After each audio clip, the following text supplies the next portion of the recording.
Hii dunia yote, Uganda yote watu wamejenga manyumba ni matope kila mahali. It should tell you the level of poverty in Western region. So let us just have an inclusive development. Najua watu wetu walikupenda, walikupigia kura, au mahasla wako wengi sana hapa. They still expect a lot from you. Your Excellency, I've seen some of my brothers come here to make a request to you. And yet in government, itakuwaje kwamba tunangojea kwa matanga ndio tunaomba rais kitu hiki, and when it's not there you tell us you're in government.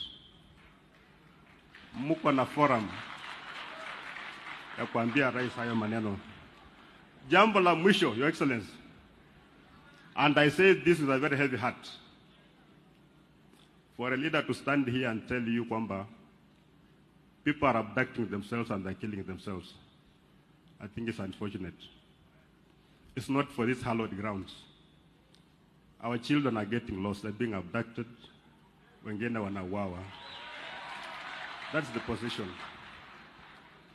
We should not cover up the basic truth. That's the rais mwenyewe amesema kwamba utasimamisha hii maneno. Tunataka mambo ya abduction ifanye nini? Ikwisha tu. Because this Kenya is enough for us. Watoto wanatukana watu kwa mitandao. Hata mimi nikifungua my WhatsApp, my groups ambazo niko pale, for every 2 comments, every 10 comments, 8 of them ni matusi. Wanatukana vibaya sana. That one needs to change. But if it can't change, people should not be killed because of that. Ama kuwa abducted because of that.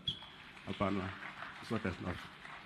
So pia ningependa kuchukua nafasi kwa niaba ya wakazi wa Trans Nzoia. By MCO Trans Nzoia, please simama tu. Wale tumekuja nao, just stand up. Simama tu. Asante sana kwa niaba ya leadership ya Trans Nzoia. Kwa niaba yangu nikuleta rambirambi zetu. Pole sana kwa mzee, kwa familia ya Wetang'ula kumpoteza Matiak. Mwenyezi Mungu awapatie nguvu kustamili kifo ya madhe. Asante sana. Haya, Governor wa Busia Daktari Otuoma. Tumsifu Yesu Kristu daima na milele. Mheshimiwa Rais, familia ya mzee Wetang'ula, itifaki zote